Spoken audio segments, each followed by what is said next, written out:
교회 여러분, 수요일 저녁입니다. 그리고 고난주간 제3일 수요일, 오늘 저녁 우리 함께 또 말씀 나누면서 이 저녁 하루를 또 인도해 주신 하나님께 감사드리고 또 주 안에 있는 평안을 함께 누리는 수요 예배 함께 드리겠습니다. 다 함께 기도합시다.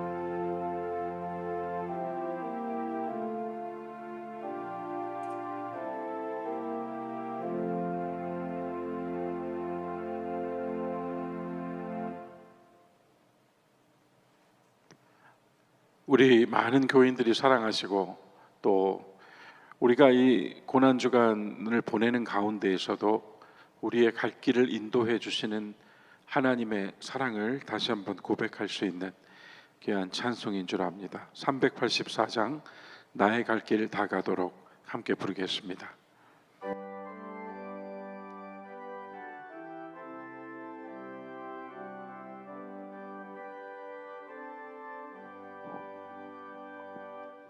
나의 갈 길 다 가도록 예수 인도하시니 내 주 안에 있는 긍휼 어찌 의심하리요.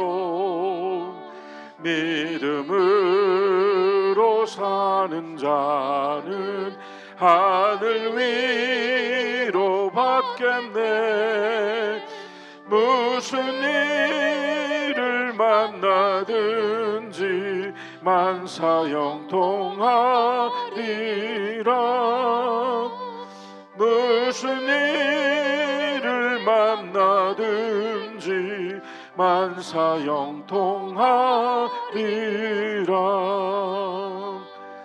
나의 갈 길 다 가도록 예수 인도하시니 어려운 일 당할 때도 족한 은혜 주시네. 나는 심히 고단하고 영혼 매우 가라나 나의 앞에 반 속에서 샘물 나게 하시네. 나의 앞에 반 속에서 샘물 나게 하시네.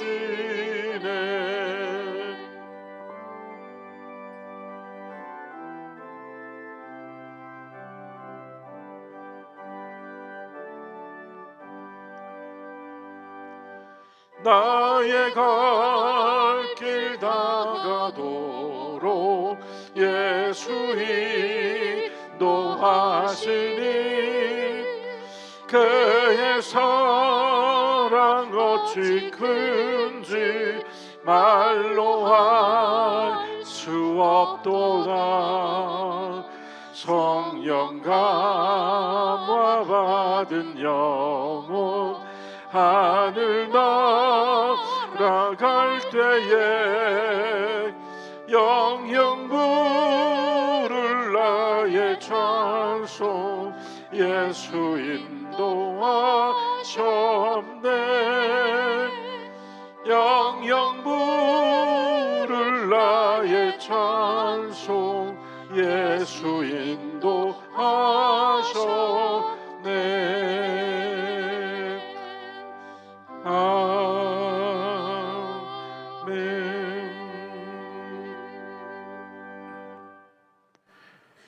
오늘 말씀은 사무엘상 16장인데요. 그 중에 6절, 7절, 11절, 13, 14절, 23절 제가 여러분들께 봉독해 올리겠습니다. 먼저 16장 6절, 7절입니다.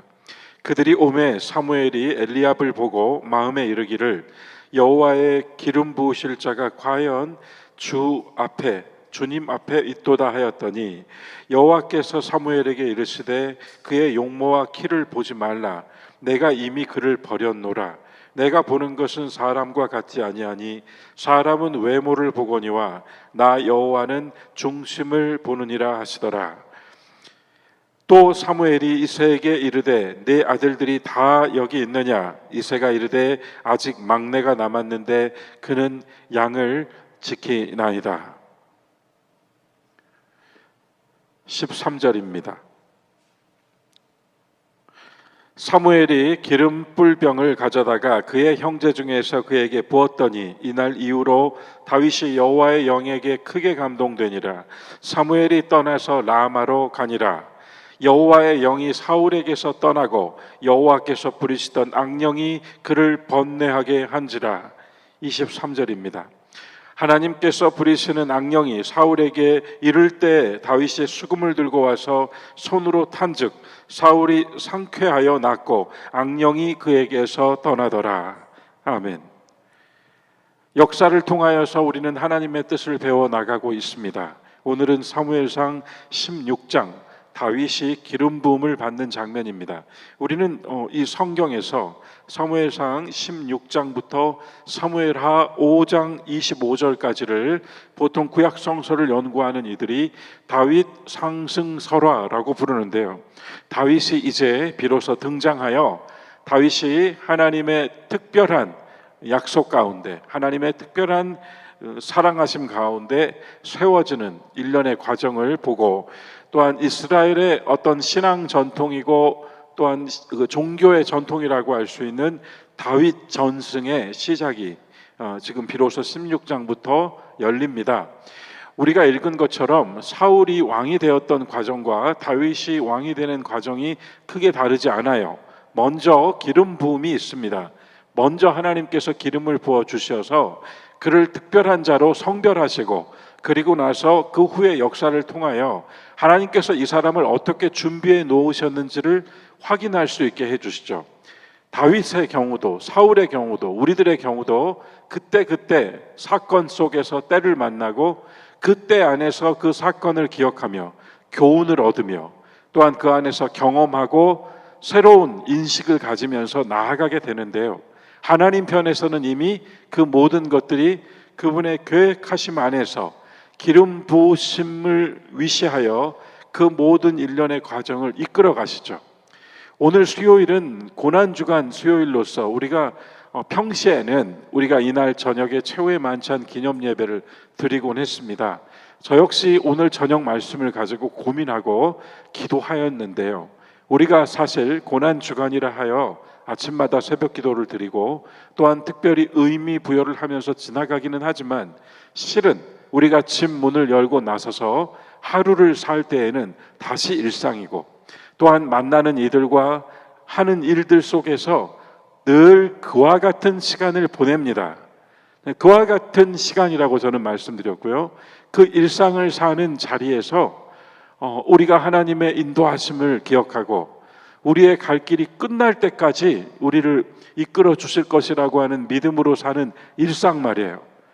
그래서 고난주간 하지만 실은 우리는 지난주와 똑같은 수요일을 오늘 우리의 그 세상 속에서, 우리의 하루 속에서 또 살았단 말이에요.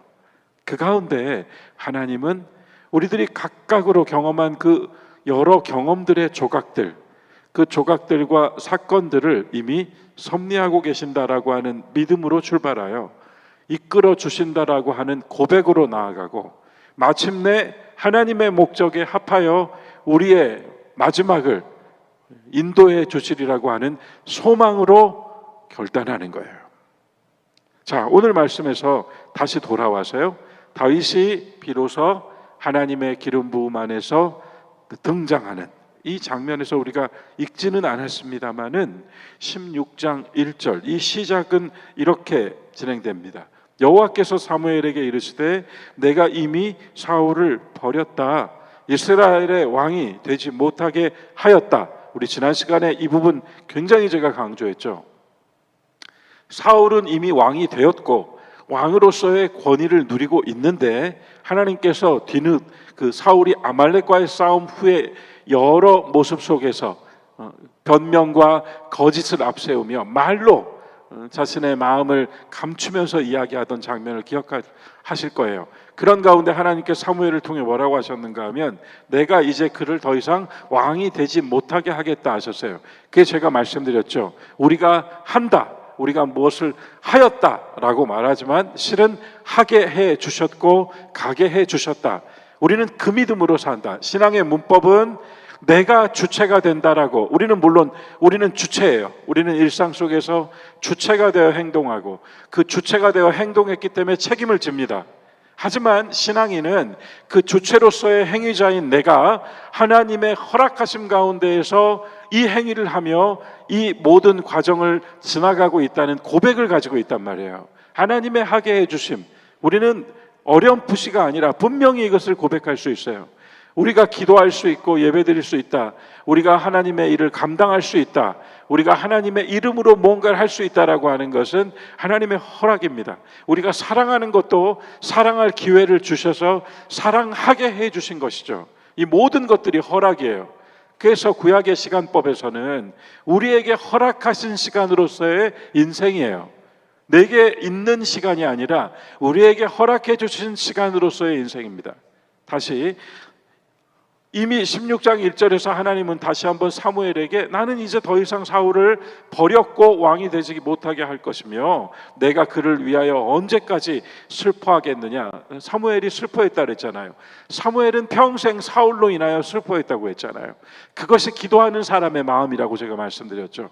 사무엘은 왕이요 제사장이요 선지자와 같은 역할을 했지만 예언자와 같은 역할을 했지만 그 무엇보다 귀한 건 그가 하나님께 자신을 자원하여 드린 나실인이었고 또 하나 기억할 것은 그가 살아서 죽을 때까지 이스라엘을 위하여 기도한 중보자였다고 했어요. 그래서 그에게서 예수님의 모습이 보인다고 말씀드렸어요. 사울이 이와 같이 실패하였을 때 그를 기름 부어 세웠던 하나님의 위임을 받아 기름 부어 세웠던 사무엘은 그로 인하여 슬퍼했습니다. 미워하지 않았어요. 슬퍼하며 기도했어요. 그런데 오히려 하나님께서 사무엘을 일으켜 주셔요. 왜 너는 지금 계속 슬퍼하고 있느냐? 언제까지 그렇게 슬퍼하고 있을래? 하시면서 내가 너를 베들레헴 사람 이새에게로 보내리니 이는 내가 그의 아들들 가운데에서 한 왕을 보았다. 하나님은 이미 보았다 하세요. 참고로 룻기 4장 20절 21절에 가보면 룻기라고 하는 것은 우리가 아는 대로 모함 여자 룻이 어머니 나오미를 따라서 다시 베들레헴 이스라엘 땅으로 와서 보아스를 만나고 이삭을 줍고 이 이야기 여러분 기억하실 거예요. 그런데 이 룻기의 맨 마지막이 족보가 나오는데요. 이 족보에서 마지막 이름이 뭐가 나오는가 하면 다윗이 나와요. 사무엘상에서 우리는 다윗을 비로소 봅니다마는 성경을 읽어 나갈 때 룻기에서 이미 다윗의 이름을 한번 읽어요. 다윗이 이미 한번 나옵니다. 그러니까 말씀드리자면 하나님께서 내가 이미 한 왕을 보았다, 이미 보았다라고 하시는데 이 보았다라고 하는 말씀의 근거가 어디에 놓여 있는가 하면 룻 훨씬 이전의 사람이죠. 이방 여자인 룻이 예수님의 족보로 들어온단 말이에요. 이 룻기의 마지막에서 이미 하나님은 이새의 아들이 8명입니다. 8명 가운데 다윗을 이미 보셨어요. 이게 룻기 마지막 페이지 4장 20절 21절에 나옵니다.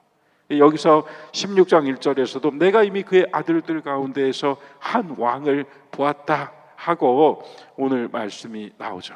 이제 가서 기름을 부어라. 사무엘이 두려워해요. 내가 이렇게 가면 사울이 나를 죽일 것입니다. 왜냐하면 아직도 사울이 왕이잖아요. 참 신기하죠. 사울은 지금 왕이에요. 그러나 하나님은 그가 더 이상 왕이 아니라고 하세요. 이것이 우리들이 혹시라도 범할 수 있는 우리가 혹시라도 우리 자신의 실체를 파악하지 못한 채 여전히 우리의 권리를 행사하며 누리다가 누리다가 이내 하나님은 이미 나를 그 자리에서 더 이상 두지 않으셨구나 하는 것을 깨닫는 그런 경험일 수도 있겠어요. 착각하고 있었던 거죠. 그런 것처럼 사울은 지금도 왕이에요. 사무엘은 사울을 두려워합니다. 하지만 하나님께서 지혜를 주시죠. 베들레헴에 제사를 드리러 간다 하고 가라. 그리고 나서 이새를 불러라. 그리고 이새를 부르면 내가 너에게 그때 네가 행해야 할 일을 가르쳐 줄 것이다. 그때 가르쳐 줄 것이다. 미리 알려주시겠다고 안 하셨어요. 가라. 사울이 죽일 것 같아도 가봐라. 가봐서 하나님께 제사 드린다고 해라. 하나님께 예배 드린다고 해라. 그러면서 거기에 가면 그때 내가 너에게 네가 뭘 해야 할지 가르쳐 줄 것이다. 이런 믿음으로 우리가 용감하게 나서는 거죠. 그때 가르쳐 주실 것이다. 그때 하게 해 주실 것이다. 부딪히면 된다. 세상에서도 그런 말 하잖아요. 일단 부딪혀 봐라. 이런 말 하잖아요. 우리는 이걸 이렇게 본단 말이에요. 여호와께서 하나님께서 그때 그 자리에서 행할 것을 가르쳐 주신다고 사무엘에게 말씀하셨어요. 그래서 사무엘이 갑니다. 베들레헴의 장로들이 나와서 사무엘을 맞이해요. 그런데 우리가 읽진 않았습니다만 4절에서 백성들이 베들레헴의 장로들이 떨면서 와서 왜 여기 오셨습니까? 이렇게 말했다고 해요. 이유를 아시겠죠? 지금 사울이 두 눈을 부릅뜨고 이스라엘의 통치자로 있는데 사무엘이 베들레헴에 왔다고 할 때 사무엘의 이 행보가 다른 행보로 오해받게 된다면, 사무엘이 두려워했던 것처럼 오해받게 된다면 베들레헴의 장로들도 사울의 칼을 피할 수 없다라고 생각한 거예요. 역사적인 맥락에서 충분히 그럴 수 있겠죠. 이미 권력자, 실권자가 있는데 또 다른 왕을 세우기 위하여 혹시라도 간다는 것이 알려진다면 사무엘뿐만 아니라 베들레헴 사람들이 살아남을 수 있겠는가 말이에요. 그래 백성들이 떨면서, 장로들이 떨면서 영접하여 이르되 뭐라고 묻는가 하면 평강을 위해 오셨습니까? 이렇게 물었어요. 그랬더니 사무엘이 대답해요. 평강을 위하여 왔다. 그리고 나서 내가 여호와께 제사를 드리려고 왔다. 너희들은 스스로 정결하게 와서 나와 함께 하나님께 예배드리자. 이새를 불러라. 그의 아들들을 성결하게 해서 우리의 예배에 참여시키자. 이렇게 권했습니다. 오늘 읽은 본문 말씀 6절 7절이 거기서 나오죠. 이새의 첫 번째 아들 엘리압이 왔습니다. 사무엘이 마음속에서 이 사람이구나 했습니다.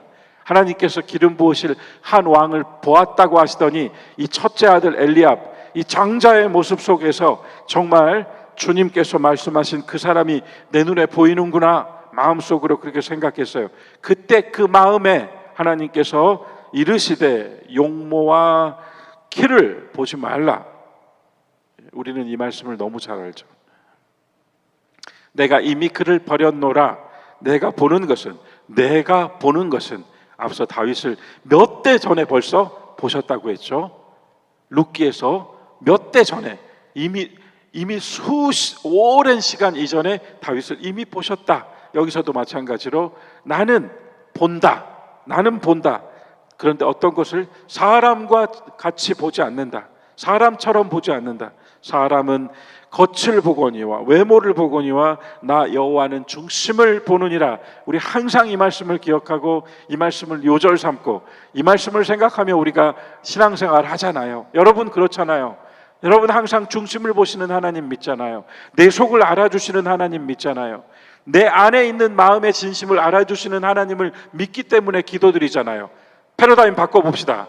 우리가 중심을 보시는 하나님을 믿는다는 것은 우리를 보고 계시는 하나님 앞에 서 있다는 거예요. 우리가 어떤 책임과 의무를 가지고 행동하고 있는 것이 아니라 그것이 만약에 세상에서 말하는 윤리와 도덕과 책임이라고 한다면 신앙은 내 안에 있는 의무감 또는 내가 가지고 있는 책임감, 왜 바깥에서 나에게 부여한 어떤 책임, 이러한 것들로 인하여 행동하는 것이 아니라, 여러분 신앙인의 행위는 여호와 앞에서 이루어지는 행위라고 하는 거예요. 여호와 앞에서 이루어지는데 내 행위의 바깥을 보시는 것이 아니라 내 행위의 의도를 간파하고 계시는 하나님 앞에서 행하는 거예요. 여러분 이걸 깨달으셔야 돼요. 우리 알아야 돼요. 하나님이 나의 중심을 보신다. 나의 겉을 보시지 않는다. 하나님은 세상 사람들처럼 보지 않으신다. 하나님은 바깥을 보지 않으신다. 속을 꿰뚫어 보신다. 우리가 그것을 우리의 삶 속에 가져올 때 우리는 그것이 믿음의 언어가 돼요. 확신이 돼요. 아, 그래, 하나님은 내 속을 알아주셔. 그러니까 내가 하나님께 기도드릴 수 있어. 그러나 이것을 우리의 삶으로 진짜 가지고 들어오면 우리는 단지 하나님이 내 중심을 보신다 뿐만 아니라 나는 중심을 보시는 하나님 앞에서 산다가 되는 거예요. 그러므로 이 말씀은 우리에게 굉장히 중요한 말씀이에요. 그러니까 신약에서도 이 말씀이 인용되는 거예요. 중요한 것은 사람들이 나를 어떻게 보는가가 아니라 하나님이 지금 나를 어떻게 보고 계시는가, 이게 중요하다는 거예요. 그래서 열왕기 상하를 보시면 위대한 왕들을 이야기할 때 항상 뭐가 나옵니까? 그는 여호와 앞에서 정직하였다는 말이 나오죠.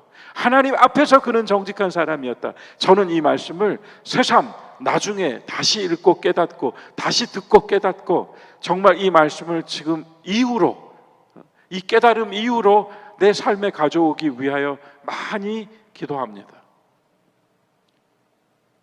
내가 어떠한 사람들에게 인정받고 어떠한 세상에서 칭찬받고 어떠한 관계들 속에서 높임받는 것 더 이상 중요하지가 않다. 내 중심을 보시는 하나님을 내가 믿기 때문에 나 역시 나를 꿰뚫어 보시는 하나님 앞에서 살아야만 한다.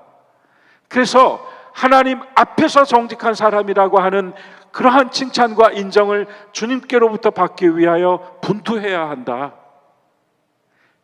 저는 이것이 십자가의 길이라고 생각해요. 어렵잖아요. 얼마나 어려운 일이에요. 그래서 그건 참 어려운 일이다 하고 주저앉을 것인가? 예수님이 그건 참 어려운 일이다 하고 골고다에 안 가셨다면은 누가 우리의 그 씻을 수 없는 것들을 씻어내서 하나님의 보좌로 나아갈 수 있게 해주시겠느냐 말이에요. 누가요? 어떤 사람이 우리를 하나님 앞에 인도해 줄 수 있는가 말이에요. 누가 하나님 앞에 서 있는 나를 대신하여 변호해 줄 수 있냔 말이에요.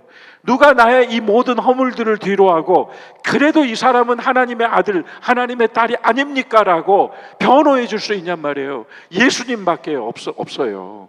그래서 그분은 부활하시고 보좌 우편에 계신다고 한 거예요. 저는 이 말씀을 다시 봤어요. 여러분, 죽음 이유를 상정할 수 있으세요? 육신의 삶으로 우리가 이해하고 우리의 이성과 자율성으로 판단할 수 있는 이 시간 너머를 우리가 상정할 수 있어요? 그런데 만약이라는 말이면 안 되죠. 말씀대로 우리가 정말 하나님 앞에 가게 된다면, 그러면 그 앞에서 우리가 서게 될 것인데, 거기 예수님이 계시면 어떤 위로입니까? 거기 예수님이 계시면 얼마나 큰 위로입니까? 예수께서 보좌 앞에 서 있는 나에게 나는 이 사람을 알고 있습니다라고 하나님께 시인해 주시면, 인정해 주시면 바로 그것이 구원인 거예요. 예수님께서 우리를 변호해 주신다는 것이 그 말씀인 거예요, 여러분. 우리를 변호해 주신다. 이 사람은 나를 믿었고 내 이름을 부인하지 않았습니다라고 말씀해 주신다는 거예요. 여러분과 저의 죄를 묻는 것이 아니에요. 하나님의 보좌 앞에서는 믿었는가 믿지 않았는가를 확인하시는 거예요. 그래서 예수께서 거기 서 계시는 거예요. 우리를 변호하시기 위하여. 이 땅에서는 예수께서 뭘 하셨어요? 우리를 대신하여 죄를 짊어지고 죄가 되어서 죽으셨어요. 이 땅에서는 그걸 하셨어요. 그러나 하늘에서는 우리를 변호하셔요. 지금은 우리를 위하여 기도하셔요. 얼마나 완결된 말씀이에요, 신약의 말씀이. 그죠? 다시 이 본문으로 돌아와서 이것을 삶의 표지로 삼으십시오. 중심을 보시는 하나님을 믿고 중심을 보시는 하나님을 자랑하며 중심을 보시는 하나님을 기뻐하십시오. 그러나 동시에 중심을 보시는 하나님 앞에서 살아야 합니다. 속을 간파하고 계시는 하나님 앞에서 행동해야 합니다. 내 속을 아시는 하나님 앞에서 말하기 위해 노력해야 합니다. 이것이 어렵습니다. 그러나 어렵다고 주저앉아서는 안 됩니다. 이것이 십자가의 길이기 때문입니다. 예수께서 순종하고 가신 십자가의 길에서 자기의 십자가를 지고 가는 길이기 때문입니다. 하나님 앞에서 정직한 사람이 되기 위하여. 이 표지를 기억해야 되겠어요. 오늘 16장에서 전체 이야기로는 다윗이 기름 부음 받은 이야기, 이제로부터 다윗이 등장하여 이스라엘의 왕이 되는 이야기, 하나님이 다윗 왕조를 축복하시고 이 왕조에서 그리스도가 오신다는 것을 준비하시는 이야기. 그러나 이 안으로 들어가서 우리는 첫 번째 포인트, 우리의 중심을 보시는 하나님, 그 하나님 앞에서 정직하게 행하고자 분투하는 나, 이걸 먼저 봐야 돼요. 예수께서 가신 십자가의 길, 내가 따라가야 할 내 십자가의 길, 이걸 고백해야 돼요. 우리는 죽음 이유를 알지 못하지만 주님께서 그곳에서 나를 위하여 변호해 주실 것임을 믿고, 내가 한 어떤 것들을 열거할 필요가 전혀 없다, 내가 한 것은 아무것도 하나님 앞에서 인정될 수 없다. 왜냐하면 하나님의 전능하심 앞에서 무엇이 그분을 어필할 수 있겠는가? 그러나 하나님이 인정하신 것 한 가지가 있다. 그것은 바로 십자가다. 그걸 이야기하러 가는 거예요. 우리는 또 하나의 포인트가 있습니다. 오늘 읽으신 다음 말씀에서요, 쭉 아들들이 나온 다음에 사무엘이 계속 봤는데, 이새의 아들들을 다 봤는데 왕 될 사람이 아직 안 나와요. 하나님이 알려주시질 않아요. 사무엘이 이새에게 이르되, 11절, 내 아들들이 다 여기 있느냐? 이새가 이르되 아직 막내가 남아 있습니다. 그런데 그 아이는 양을 지킵니다. 그 아이는 양을 지킵니다. 아, 목자 예수 그리스도가 보여요. 목자, 그러니까 다윗, 구약하면 다윗입니다. 다윗은 하나님의 마음에 합한 사람이었다. 신약으로 가면 예수 그리스도예요. 그런데 목자예요. 목동. 그는 양을 지킵니다. 이 중요한 사건 속에서, 이스라엘의 새로운 왕이 기름 부음을 받게 될 이 중요한 사건 속에 그는 초대받지 못했어요. 이새의 아들이지만 여기에 들어오지 못했어요.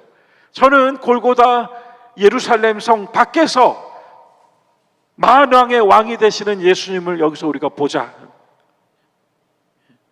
이스라엘의 자랑스러운 역사와 율법의 역사와 유대 종교의 역사와 이스라엘의 랍비들의 역사와 이스라엘의 지혜의 역사를 다 놓고 보았을 때, 거기에 초대받지 못했던 베들레헴에서 태어나 나사렛에서 자란 예수는 거기에 초대받지 못했지만 어디에 초대를 받습니까? 삭개오의 초대를 받습니다. 시몬의 초대를 받습니다. 마리아와 마르다, 그리고 죽었다가 살아난 나사로의 초대를 받습니다. 베다니의 초대를 받습니다. 베다니라고 하는 말 뜻이 여러 의미를 가지는데, 베다니, 그 뜻이 고생의 집, 수고의 집. 아직 막내가 남았는데 양 지킵니다. 8번째 아이입니다. 이 아이가 다윗이 8번째 아들입니다. 8, 성경의 역사는 7로 끝나요. 안식일로 끝납니다. 7번째 날로 끝나요. 하지만 예수 그리스도, 다윗으로부터 시작되는 예수 그리스도의 역사는 언제 일어나요? 8, 안식 후 다음 날 8의 부활이 일어나요. 그래서 구약의 역사가 7로 집중하고 있다면 신약의 역사는 8로 다시 시작해요. 다윗은 8번째 아들이었어요. 예수님은 8일 날, 안식 후 다음 날인 8일째 되는 날 부활하셨어요.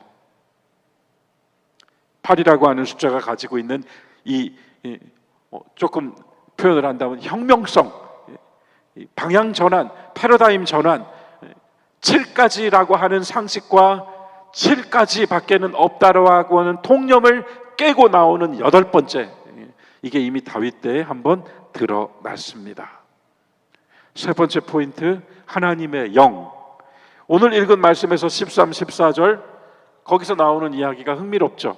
다윗이 기름 부음을 받았을 때 다윗에게 하나님의 영이 크게 감동시켜 주셨다. 사울 이야기할 때 제가 자주 그 말씀이 보인다고 했죠.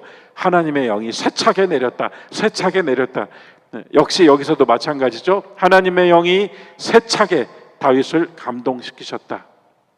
하나님의 영이 그가 기름 부음 받은 후로 감동시키셨다. 다윗에게 하나님의 영이 크게 감동하였고 사무엘은 비로소 자기 집이 있는 라마로 돌아갔습니다. 이어지는 14절에서 또 하나가 나와요. 이제까지 세차게 내리셨던 여호와의 영은 사울에게서 떠나셨다. 전 이 말씀을 우리가 긴장하며 받아야 한다. 하나님의 영이 다윗에게 임하셨고 하나님의 영이 사울에게서는 떠나셨다. 그 다음이 더 우리를 움츠러들게 하는 말씀이에요. 여호와께서 부리시던 악령이 그를 번뇌하게 하였다. 저는 이 구절이 얼마나 우리의 실존을 흔드는 말씀인지 모르겠어요. 여러분, 번뇌, 번민 이런 말 많이 쓰잖아요, 바깥에서. 우리가 번뇌하고 번민하는 것은 하나님의 뜻이 아니에요. 하나님은 당신의 자녀가 번뇌와 번민에 빠져 있기를 원하지 않으세요. 물론 번뇌와 번민에 사로잡힐 수 있어요. 하지만 거기서 나오기를 원하시고 나올 수 있는 힘이 하나님의 말씀 가운데 있는 거예요. 하나님이 그분만이 우리를 꺼내실 수 있어요. 여호와의 영이 다윗을 감동시키고 여호와가 부리던 악령이 사울을 번뇌하게 하는 이 교차되는 장면을 주목하자고요. 우리의 번민과 번뇌가 물론 인간은 고민하고 사유하는 존재이지만 고민과 사유가 목적이 될 수 없잖아요. 고민과 사유가 있다 할지라도 목적을 향하여 나아가야 되잖아요. 일어나야 되잖아요. 추구해야 되잖아요. 내 고민과 내 번민과 내 번뇌를 내가 해결할 수 없다면 하나님께서 해주셔야 하잖아요. 주의 이름을 부르고 일어나야 하잖아요. 여호와의 영이 나를 사로잡게 되어야 하잖아요. 하나님의 영을 구하셔야죠. 하나님의 영을 구하셔야 됩니다. 번민에 사로잡혀 있을 때, 근심하고 염려될 때, 불안하고 두려울 때 그때 기도해야 되잖아요. 하나님의 영으로 나를 감동시켜 주십시오. 지금 나에게 던져진 이 번민과 번뇌에 빠져 잠기지 않게 해주십시오. 잠기지 않게 해주십시오. 물속에 잠겨버리지 않게 해주십시오. 저를 꺼내주십시오. 제가 꺼냄받을 수 있도록 밧줄같이 주의 도우심으로 함께해 주십시오. 누군가 나를 도와주거나 어떤 사람이 나에게 희망의 소식을 전해주거나 어떠한 방법으로든지 이 물속에 빠져 그대로 숨이 멈춘 채 끝나지 않도록 나에게 구원의 밧줄을 던져주십시오. 하나님의 영이여 내 마음 가운데 와주십시오. 마지막 절 23절이요. 하나님께서 부리시는 악령이 사울에게 이를 때에 다윗이 수금을 들고 와서 손으로 타면 사울이 상쾌하여 낫고 악령은 그에게서 떠났더라. 이 기가 막힌 구절을, 물론 이 역사적 장면 안으로 본다면 다윗은요 골리앗을 때려잡은 장수로도 등장하고 이새의 양치기 아들로도 등장하고 사울의 궁전에서 수금 타는 자로 등장하기도 합니다. 다윗은 참 여러 모양으로 이 구약 성경에 등장해요. 그런데 다윗의 수금 타는 소리, 다윗의 찬양 소리가 악령에 사로잡혀 번민하고 마음의 평안을 잃어버린 사울을 상쾌하게 만들어주고 그로 하여금 악령이 떠나게 하여 그를 다시 회복되게 해줬다라고 하는 이 단락은, 이 구절은 다윗이 이렇게 귀한 역할을 하였고 찬양이 이렇게 귀하며 하나님을 찬미하는 소리가 우리가 듣는 소리 중에 가장 좋고 그 소리로 말미암아 우리의 번뇌에 휩싸여 있던 마음도 풀리고 우리의 무언가에 사로잡혀 있던 영혼도 자유케 된다. 여기까지 이야기할 수 있겠습니다. 그러나 하나만 더 얘기할까요? 악령과 찬양으로 함께 교차하고 있는 이 마지막 절에서 사울과 다윗이라고 하는 인물이 함께 놓여 있는데, 이 두 인물이 따로 있는 것이 아니라 만일 두 인물의 이야기가 내 것이라면 오늘 나를 사로잡고 내 마음을 두려움 가운데 던져버린 이 한 조각이 내 것이라면, 또한 동시에 다윗으로 상징된 예수 그리스도의 이름만이 나를 상쾌하게 하고 악령이 떠나가게 하며 나를 일상으로 다시 끌고 나갈 수 있다. 사울과 다윗이 함께 나오는 이 구절을 이렇게 읽어야 되겠습니다. 사울이 악령에 사로잡혔다. 그는 굉장한 신경증을 겪고 있었고, 그가 굉장히 불안했고, 그리고 자기 감정을 통제하지 못했고, 자기 영혼을 다스리지 못했고, 평안하지 않았고, 번민이 가득했고, 아마 잠도 못 잤을 거예요. 나중에 이제 다윗과의 어떤 그런 대립 속에서 다윗을 향하여 창을 몇 번이나 던져요. 궁정에서 다윗이 수금을 타고 있는데 창을 던지는 장면까지 나와요. 이렇게 자기 존재를 점점 잃어갑니다. 이렇게 물속에 빠져서 나오지를 못한 채 거기에 잠겨가요. 불쌍한 사람이에요. 그런데 이 사울 이야기 속에 다윗이 함께 나오고 있는 거예요. 다윗이 수금을 탈 때는 이라고 해요. 우리가 아무리 뭔가에 휩쓸려 있고 붙들려 있고 헤어나오지를 못하고 있다 할지라도, 여러분, 예수님이 계시잖아요. 예수님이 계시잖아요. 그 예수님의 이름 안에서 우리는, 예수님의 말씀 안에서 우리는, 그분의 사랑 안에서 우리는 거기서 나올 수가 있다는 거예요. 우리의 구원의 이름은 예수 그리스도입니다. 오늘 우리는 몇 가지 포인트를 함께 생각하며 다윗의 기름 부음 받는 장면을 살펴보았습니다. 오늘 읽은 말씀들을 다시 한번 새기는 가운데 이 사무엘상 16장을 전체로 한번 읽어보시고, 거기서 제가 목소리를 높였던 부분들을 한번 우리의 삶의 자리로 가져와 보자고요. 우리는 우리의 중심을 보시는 하나님을 찬미해요. 아, 그래, 세상 누구도 보지 못하는 중심을 보시는 하나님, 우리의 갈 길을 끝까지 인도해 주시는 하나님. 그러나 거기에 또 다른 면은, 동전의 뒷면과 같이 존재하고 있는 것은 내가 중심 보시는 하나님 앞에서 살고 있다는 거예요. 그리고 우리는 다윗의 8번째 자리를 기억합니다. 양을 지키는 자라고 소개된 이 귀한 사건 속에 초대받지 못한 다윗을 봅니다. 그는 바로 예수 그리스도의 예표라고 하겠죠. 예수 그리스도의 예표. 다윗이 8번째 아들이었듯이 주님은 8번째 날 부활하셨습니다. 우리는 지금 부활을 향하여 걸어가고 있습니다. 그리고 세 번째 포인트, 하나님의 영의 감동하심과 악령에 휩쓸려 있음, 이 두 가지가 함께 교차하고 있는 다윗과 사울의 이야기, 그 속에서 우리에게 지금 이미 주어져 있는 예수 그리스도라고 하는 그 이름, 그리스도의 말씀이신 그리스도, 그리고 그리스도의 사랑, 그 사랑으로 표현된 하나님의 인내하심, 모든 것들이 이미 우리에게 선물로 주어져 있습니다. 지금 어둠 가운데 던져지고 지금 깊은 번뇌와 불안에 휩쓸려 있다 할지라도 우리에게는 기회가 있습니다. 주 예수의 이름으로 기도하십시오. 하나님의 영을 구하십시오. 누군가를 위해서도 그와 같이 기도해 주십시오. 사무엘상 16장 역사를 통하여 배우는 하나님, 오늘 이 말씀의 은혜가 오늘 밤 우리들의 감사, 그리고 부활주의를 향한 우리들의 고난의 발걸음에 또 하나 말씀의 힘과 능력이 될 수 있기를 간절히 바랍니다. 말씀 묵상하며 기도하고 주님 가르쳐 주신 기도로 수요 예배 마치겠습니다.